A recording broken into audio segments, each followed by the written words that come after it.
Hola a todos y a todas, muy buenas noches. Estamos acá en una nueva entrevista con un invitado especial, un amigo de la vida. Es licenciado en Historia, magíster en Historia de la Universidad de Concepción. Hoy trabaja como asistente en la Galería Cultural de la Municipalidad de Concepción. Tenemos acá de invitado a Carlos León. Muchas gracias, Carlos, por aceptar esta entrevista. Muchas gracias, estimado Gonzalo, a ti por la invitación también. Y igualmente mencionar que, cierto, nos conocemos y estuvimos juntos estudiando licenciatura en Historia en la Universidad de Concepción, por lo tanto, nos reúne una historia en común también. Gracias, Carlos. Y en esta ocasión estamos en una instancia nueva y es un poco indagar sobre esto que es la historia. Y generalmente se sabe poco de los estudios históricos que se realizan en Chile y sobre todo en las provincias. Pero ¿qué es para ti, Carlos, la historia? Difícil pregunta, ciertamente. No sé si recuerdas que hay un marco de estudios historiográficos en torno a la teoría y a lo que es definir probablemente esta disciplina. De hecho, quienes ingresamos a la carrera de historia, de licenciatura en historia o de pedagogía en historia, también abordarán lo que es introducción a la historia como disciplina, como tal.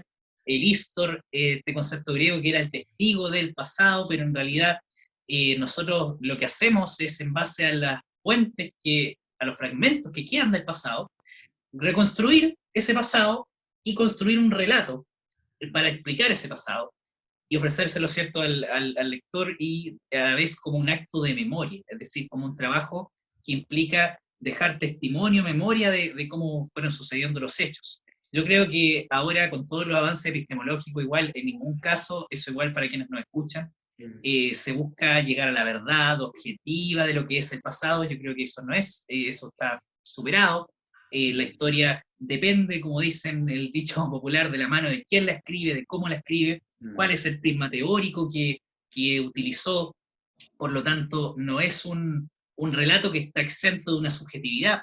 Por el contrario, muchos historiadores se acercan a un tema por alguna parte de la subjetividad suya que lo identifica, y lo abordan de cierta perspectiva también con involucrado esa subjetividad. Pero lo importante es que este relato se construye, o sea, que el trabajo sea transparente, es decir, que la gente sepa un poco el enfoque de donde se hace, la, el lente metodológico, y también que sepa en definitiva qué es lo que se va a abordar y por qué se aborda. Y justamente muchas veces la historia, ¿cierto?, los estudios parten de la fuente. Por ejemplo, en lo que en la historiografía a mí me gusta, me gusta la historia cultural en definitiva particularmente, que es el prisma de estudios culturales, y también la historia reciente. Igualmente me ha interesado eso, fue un poco lo que abordé en mi tesis de magíster, pero también un poco lo que quiero comentar, ¿cierto?, en esta entrevista. Carlos, y en esta reconstrucción del pasado que tú mencionabas, de tu pasado, ¿cómo llegaste a estudiar historia? ¿Por qué te interesó la historia dentro de todas las ramas de las ciencias sociales y de las humanidades? Bueno, particularmente en mi caso, Mm. yo soy de Los Ángeles, una ciudad, ¿cierto?, más de la precordillera. Ahora trabajo en Concepción, vivo en Concepción hace varios años también, y investigo y estudio sobre esta ciudad, pero ciertamente, bueno, hay un pasado. Mi madre es profesora, mi padre se dedica al rubro del transporte, pero siempre le gustó lo que es la lectura, la escritura, y Mm. siempre nos incentivó a leer desde muy pequeños. Mi abuela es profesora de historia también, entonces los libros estaban en mi casa desde que era pequeño. Mi padre, de hecho, nos enseñó el valor de un libro, probablemente tal, que muchas veces nos retribuye mucho más que un objeto o que algo que podamos comprar. Eh, y en ello, bueno, fui guiándome en lo que es mi formación educacional, en el gusto por la historia y la humanidad, y siempre fue la que me fue mejor. La PSU de historia también, saqué muy buen puntaje ahí. De hecho, me trataron como de persuadirme que estudiara derecho. Siempre es un poco el estigma que le pasa a Claro. muchos jóvenes, que claro, que alguien que le va bien en historia, que mejor que estudie derecho, Mm. porque eso se gana más. Pero en realidad, después de varios años uno dice, es preferible escoger lo que a uno le guste, y por eso yo busqué la carrera que se relacionaba a la investigación histórica, y ahí estaba licenciatura en Historia, y postulé y quedé en la Universidad de Concepción. Carlos, y en la carrera, ¿cierto?, de licenciatura en Historia, destacaste sobre todas las generaciones en tu rigurosidad del estudio, y esa rigurosidad la llevaste también a tu investigación, no solo de pregrado, sino también de magíster. Cuéntanos un poco sobre tu investigación profesional que estás realizando con relación, tengo entendido, a los cementerios. Cuéntanos un poco sobre eso. ¿En qué consiste? Bueno, efectivamente fui derivando a ese tema del cementerio. Yo asistí a los circuitos turísticos que se realizaban en el Cementerio General de Concepción, guiado por quien también sigue trabajando y ahora trabajo con él, que es don Alejandro Vijovilovich Gratz, un Mm, historiador también de acá de la zona, que ha escrito también varios libros en aporte a la historiografía regional. Y en ello, bueno, igual era, curiosamente, era del mismo departamento también. Bueno, yo asistí a esta actividad y justamente ahí conocí que el cementerio era todo un mundo. Anteriormente había ido al Cementerio General de Concepción.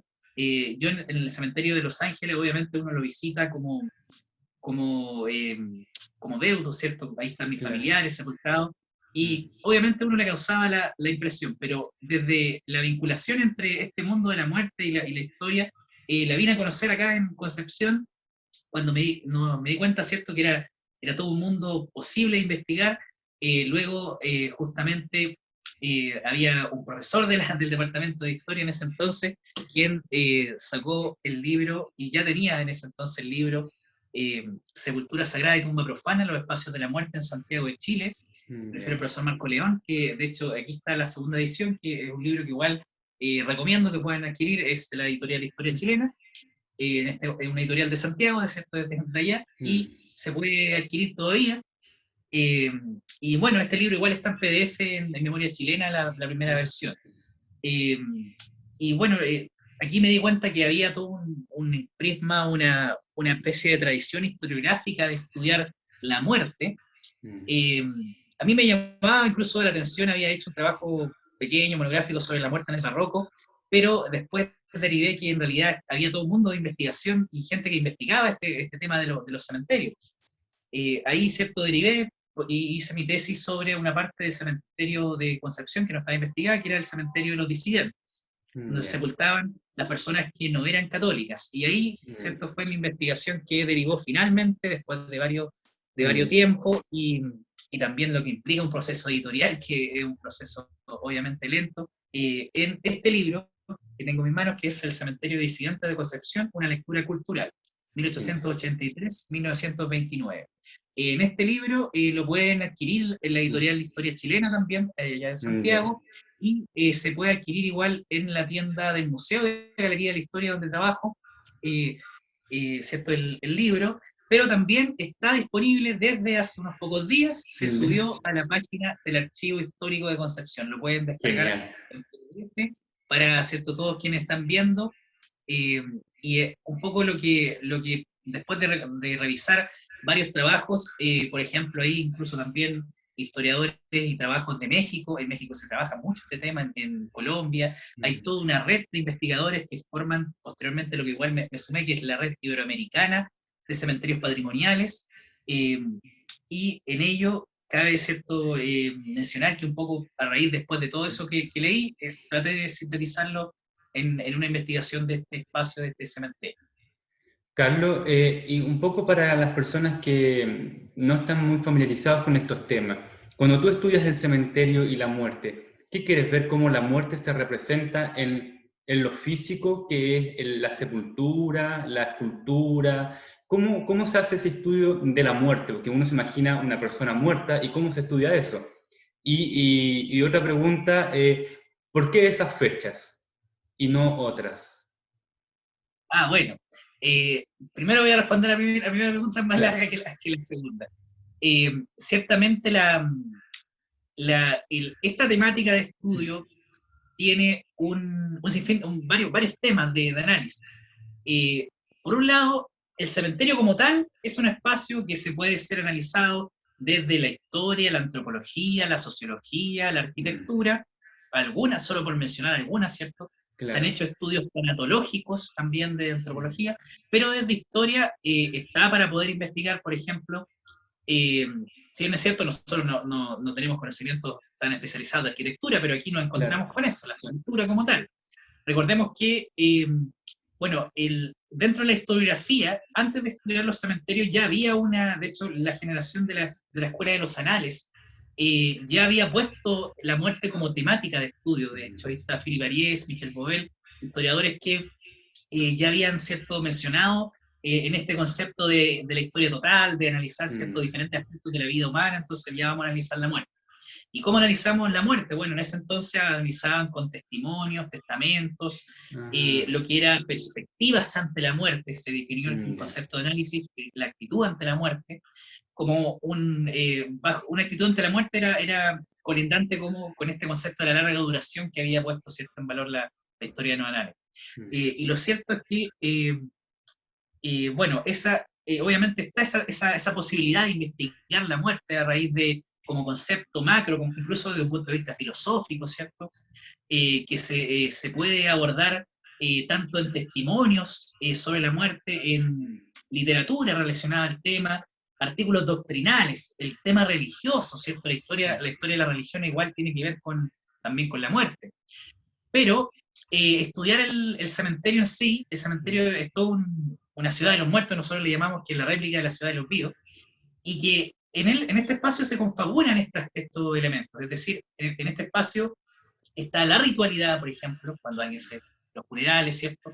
Previo a la muerte como hecho físico, está, por ejemplo, incluso manifestaciones, ¿cierto? Creencias, eh, los testamentos también, ¿cierto? Una temática de estudio que lo fue en su momento, una fuente que también puede ser investigada desde otros puntos de vista, eh, y luego, ¿cierto? Ya tenemos lo que es los funerales, los ritos fúnebres, están también propiamente tal, ¿cierto? La sepultura como documento, como objeto de análisis. La sepultura, si bien es cierto, tiene que ver mucho con la arquitectura, con la tendencia de moda en el momento, pero en la sepultura también hay símbolos, es decir, hay un lenguaje, hay una manera de expresar también la muerte, y ese símbolo se conecta en cierta manera con una época, con una manera de ver la muerte. Por ejemplo, un libro, ¿cierto?, que incluso tiene que estar por allá por Santiago, que es La voz de los muertos, guía de símbolos olvidados de los cementerios. Esta es de Fátima Eves. Entonces, por ejemplo, da un contexto general de lo que son algunos símbolos que mayormente están en los cementerios. Esto porque en el siglo XIX el cementerio es como hijo del siglo XIX particularmente. Si bien es cierto, en el mundo protestante ya había un cementerio antes, pero el mundo más católico, el mundo, ¿cierto?, de nosotros acá en América, mayormente es el siglo XIX el que donde se van a generar estos cementerios. De hecho, el presbítero maestro de Lima es uno de los más antiguos de Latinoamérica, y el cementerio trae como culto a la sepultura, ¿cierto? Visitar la sepultura como prácticamente como lo que va a implicar también todo un mundo social en torno a la sepultura, porque ahí está, ¿cierto?, la, la festividad del Día de Todos los Santos, el Día de los Muertos, y a la vez el preocuparse de la sepultura como si fuera una segunda casa. Entonces, obviamente, ahí hay otro tema de análisis.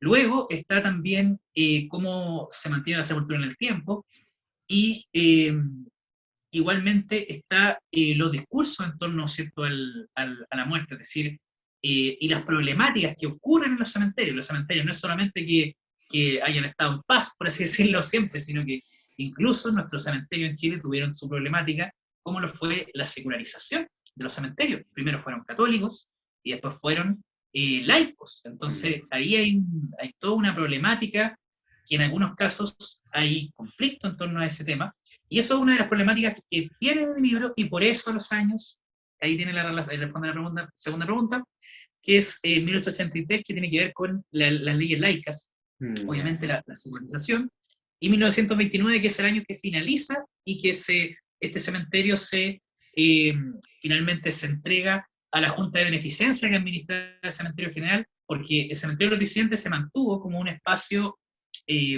separado, particular, administrado administrado por los disidentes o por la comunidad extranjera por mucho tiempo, hasta que la Junta de Beneficencia le tocó la puerta y ahí forcejearon un poco y finalmente lo entregaron al cementerio general, y hoy día es conocido como el patio inglés. De hecho, es como un sector más dentro del cementerio. Solo repítenos dónde podemos encontrar tu libro para aquella persona que esté interesada. ¿Nos dijiste dónde?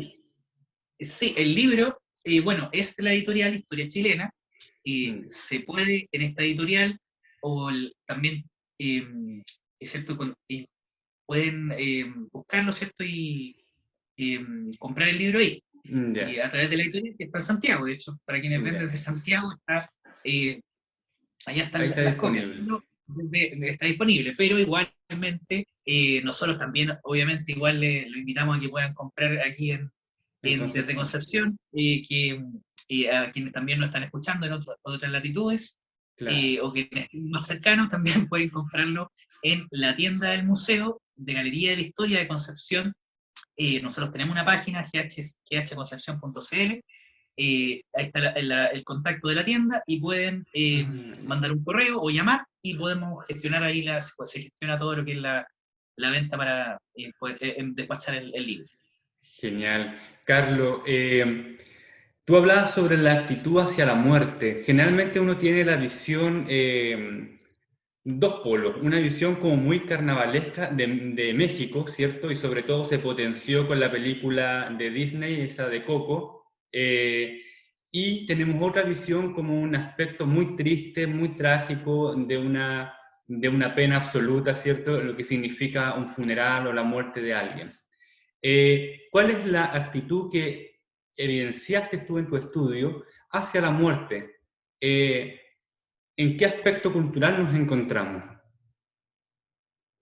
Bueno, yo te diría que en una época han ocurrido, se han manifestado diferentes actitudes ante la muerte.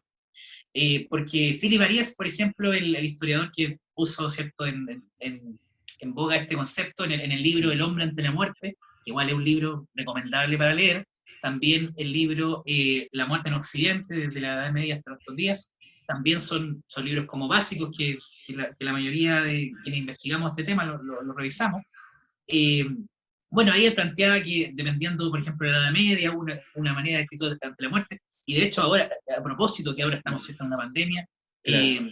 también durante la peste negra, ¿cierto?, que afectó el 40% de la población europea, eh, ocurrió, ¿cierto?, se manifestó una cierta actitud ante la muerte, porque la muerte estaba a la mano del día, es decir, estaba, ¿cierto?, en momentos de epidemia mucho más cercana. Y eso obviamente que va a cambiar la actitud ante la muerte de la población. Y eso, ¿cierto?, para conectarnos con lo que estamos viviendo en el presente. Claro.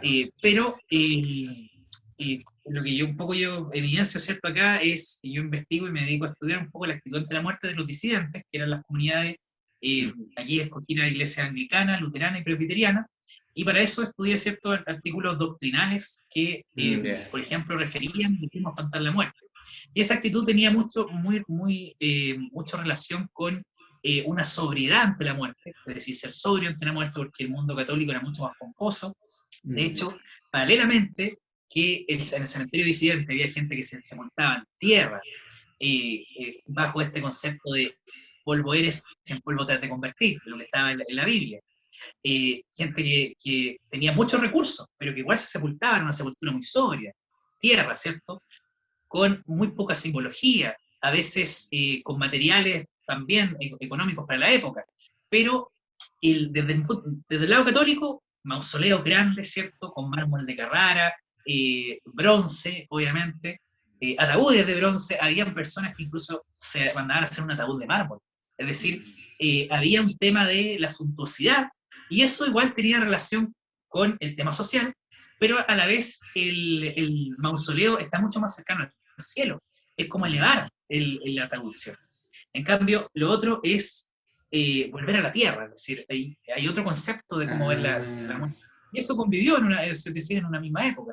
Y hoy en día, paralelamente, hoy en día, para qué decir, o sea, hay diferentes manifestaciones. Podríamos decir que, bueno, por ejemplo, en el cementerio están las animitas, ¿cierto? Tenemos la animita de Petronila Neira, que más adelante, si gustas, puedo comentar un poco sobre eso, pero hay diferentes maneras de cómo ver la muerte. De hecho, en una de los conversatorios que hemos tenido sobre este tema, también una vez me comentaban que en el cementerio de Concepción hasta hay una persona bajay, que de esta Ay, religión, que sí. igualmente es como, claro, por lo tanto, una religión, ¿cierto?, una de las más actuales, que tiene un Mm. templo, de hecho, en Santiago. Entonces, es decir, tiene una manera diferente de cómo afrontar la muerte y eh, de cómo verla. ¿Y la actitud de los no creyentes se pudo evidenciar en la forma de las sepulturas en tu estudio? Y bueno, en el mundo, para lo que es el concepto, ahí, por ejemplo, cabe resaltar que es difícil pesquisarlo como tal. Claro. Es decir, cómo se hace un funeral a una persona que no cree. Muchas veces en la casa, ¿cierto? Mm. Eh, igual se siguen ciertos protocolos de la época, muchas veces nos marca, y el Mm. servicio fúnebre que pueda ofrecer las pompas fúnebres que estaban en la época. Recordemos que había un sistema de carroza a caballo, igual que tenía relación también con el estatus social de la persona. La sepultura podía ser sobria, ¿cierto? Y hay símbolos que, por ejemplo, cabe mencionar el tema por ejemplo, aquí hay un tema que menciono, ¿cierto? La cruz no es lo mismo que el crucifijo. El crucifijo es usado por los católicos, la cruz también usada por los cristianos y otras iglesias cristianas. Pero también en la época los laicos usaban el obelisco, que igual era como algo sobrio y tenía relación con la masonería, por ejemplo. La columna truncada usada también por los masones. Eh, y hay todavía, ¿cierto?, sepulturas que son simplemente una lápida con el nombre y nada más. Es decir, hay eh, un poco el minimalismo manifestado ahí. Genial, hay muchas cosas que podemos seguir comentando, ¿cierto, Carlos? Y espero que en otra ocasión podamos profundizar más este tema de los cementerios y sobre el concepto de la muerte. Pero tú también estás abocado a otros temas, no solo el estudio de los cementerios y todo lo relacionado con ello, es el folclore. Cuéntanos un poco cómo llegaste al folclore y qué estudias tú del folclore. Bueno, eh, justamente la historia también se relaciona con el folclore. Cuando uno, obviamente, está en el colegio, yo estuve en un club de cueca, por ejemplo, desde muy pequeño, en Los Ángeles, el club de cueca Peuyehuelle, uno de los más antiguos también de allá, y incluso en el colegio también a muchos jóvenes, ¿cierto?, les va a tocar, o les ha tocado, a lo mejor quienes están escuchando, bailar para el 18 de septiembre, ¿cierto? Bailar cueca, aprender a bailar cueca. A quienes no saben, bueno, mi familia sí tiene un origen campesino, mi familia sí tiene una herencia de la cultura tradicional de Los Ángeles y sus alrededores.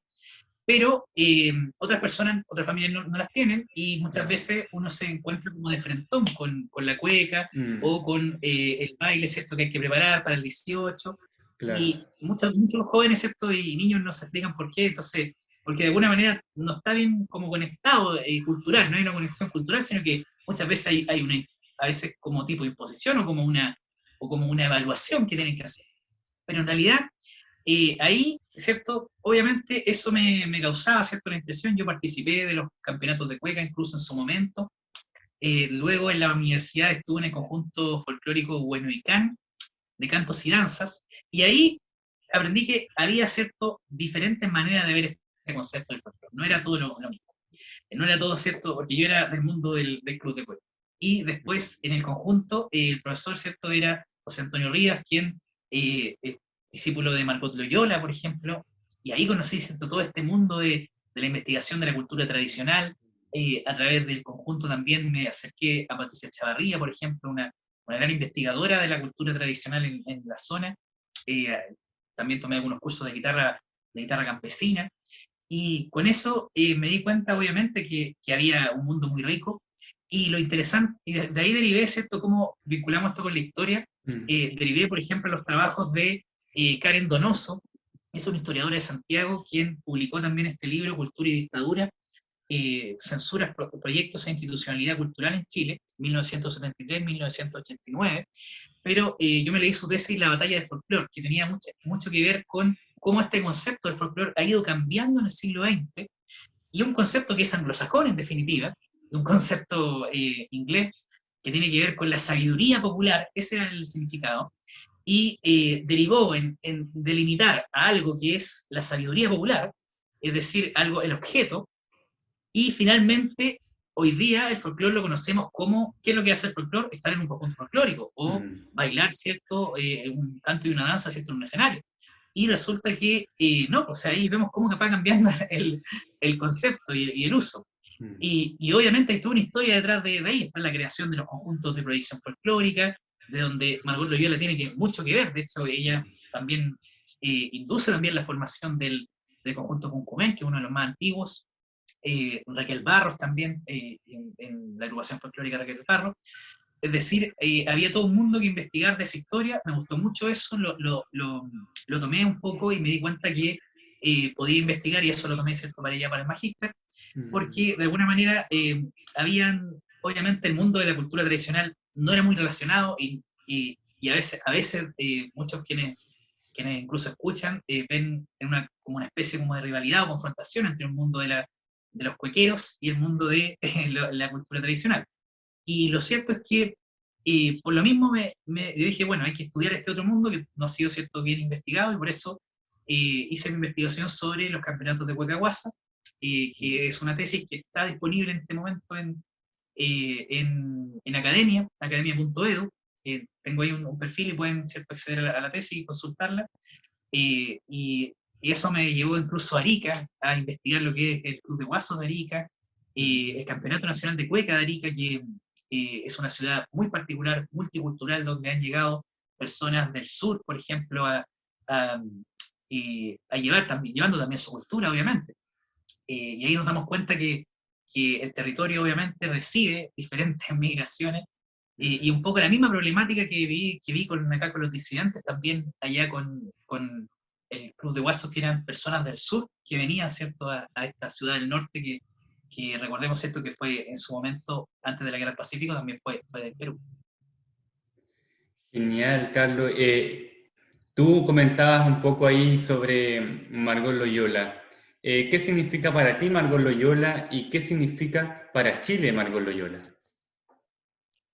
Bueno, Margot Loyola, conocida como, ¿cierto?, como la maestra de Chile también.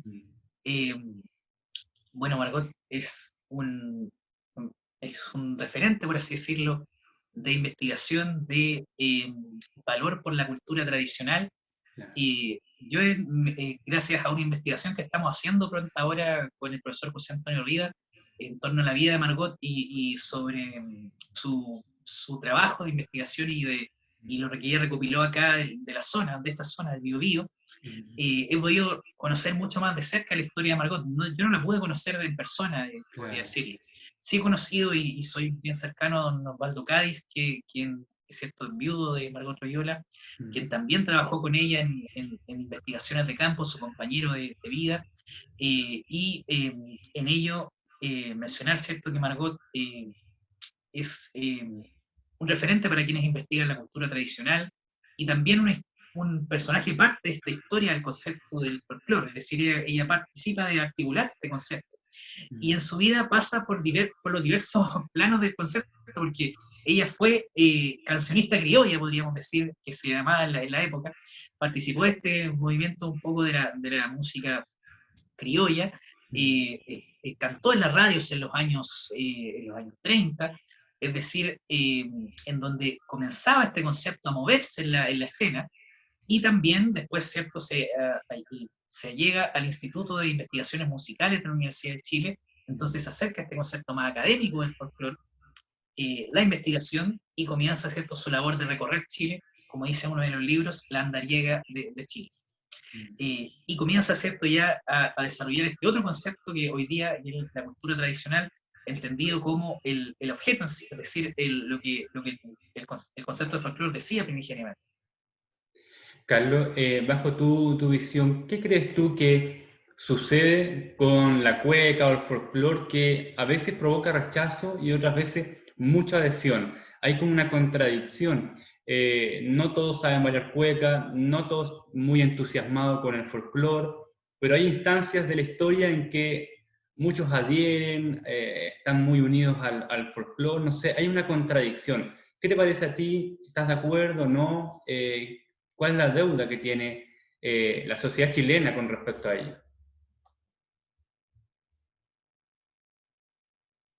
Bueno, a mí me parece un poco que, eh, en palabras, bueno, don Osvaldo Cay decía que el folclore no, a veces no hay que insuflarlo, es decir, no se necesita alguien que esté, ¿cierto?, como apoyándole, como que hay que fomentarlo y fomentarlo. La Ya. cultura tradicional se traspasa, de hecho, de manera natural. Y, y eso digo yo que, en definitiva, obviamente la cultura se va transmitiendo como tal. Mm. Y muchas veces, cuando hay a veces intentos de salvaguardarlo, o a veces más que eso, sino como de, de difundirlo mucho, mucho, finalmente a veces eh, se terminan generando modificaciones.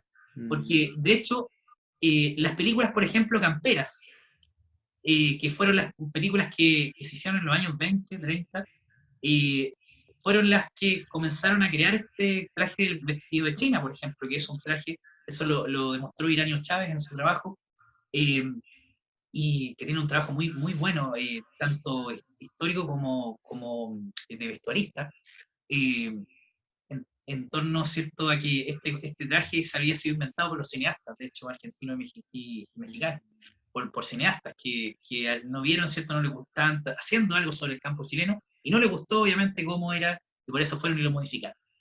Y de ahí, ¿cierto?, comienza un sinfín de modificación. Bueno, yo diría que hay diferentes maneras de cómo darle significado al folclore. Es bueno recordar la historia de cómo se llegó a eso, Mm. eh, y de hecho, lo importante yo creo es que, en torno a la presentación en la escena o en el escenario de esto, es que se sea transparente en torno a lo que se está presentando. Por ejemplo, si es que se hizo una investigación rigurosa, se hizo, por ejemplo, o se va a interpretar el canto, por ejemplo, campesino, hacerlo como, ¿cierto? Hay personas que lo hacen muy bien actualmente, y por otro lado, hay personas que toman la herencia y crean con ella. Algo que igual me parece válido, completamente válido. Hay músicos, ¿cierto?, que actualmente están creando en base a la cultura tradicional, el canto campesino. Eh, Hay músicos que incluso conocieron y se allegaron a Margot Toyola, a Patricia Chavarría, para aprender esto, aprenderlo bien, y en base a eso crear. Entonces me parece que todo eso, obviamente, es válido, y lo que es importante para el público que lo ve, obviamente, que haya Mm. transparencia en lo que se está presentando en el escenario. Muchas gracias, Carlos. Y para ir ya culminando esta entrevista que ha sido muy provechosa, hemos aprendido mucho de ti, ¿qué consejo, motivaciones darías tú a una persona que quiera estudiar sobre historia y sobre todo los temas que tú estás abarcando? Bueno, yo diría que la historia es como, aquí cito un poco algunas palabras del profesor León que me prologó en el libro. La historia es una casa de diferentes moradas, con muchas moradas. Es como una mansión con diferentes habitaciones. Y yo diría que escoja la habitación que más le gusta prácticamente, la que se puede investigar. Si hay fuentes, obviamente se puede investigar. Como dicen, primero la fuente, después el tema y después el problema. Eh, y, y bueno, motivarlos a que puedan investigar la historia, esto un poco por qué se hace esto, porque de alguna manera esto eh, permite, uno, no volver a cometer los errores del pasado, Ya. y a la vez es un ejercicio de memoria, es un ejercicio donde le recordamos a la población cómo hemos llegado, ¿cierto?, hasta aquí, eh, las cosas que han sucedido. Hay muchas veces que se ocultan episodios de la historia, y hay políticas de olvido, por ejemplo, también. Mm. Y contra eso también se lucha, contra las políticas de olvido. Por lo tanto, es una labor importante realizar esta gestión. Y lo que digo es que, bueno, motivarlos a quienes están entrando en este campo, que hay una especie, ¿cierto?, de crisol grande de temáticas que investigar. Muchas veces se cree que algunas temáticas están un poco saturadas, porque, Claro. ¿cierto?, salen muchos libros sobre eso, pero en realidad incluso hasta nosotros tuvimos un profesor que era de edad media, ¿cierto? Recordarlo un poco, ¿cierto? Y él decía que analizaba algunos documentos que ya habían sido estudiados varias veces, pero que él le daba una perspectiva teórica diferente y un análisis diferente. Es decir, una misma fuente puede ser leída de manera diferente otra vez. Por eso es que no se satura. Muchas gracias, Carlos. Entonces, a todos y a todas aquellas personas que quieran estudiar historia, que no tengan miedo, que se atrevan, que su visión puede innovar a la historiografía, tanto local como nacional, y por qué no, mundial. Muchas gracias, Carlos. Espero tenerte nuevamente en una entrevista o en alguna charla aquí en Waves. Muchas gracias, Gonzalo. Gracias por la invitación. Nos estamos viendo entonces. Muy buenas noches a todos y a todas. Nos vemos en una próxima entrevista. Hasta luego.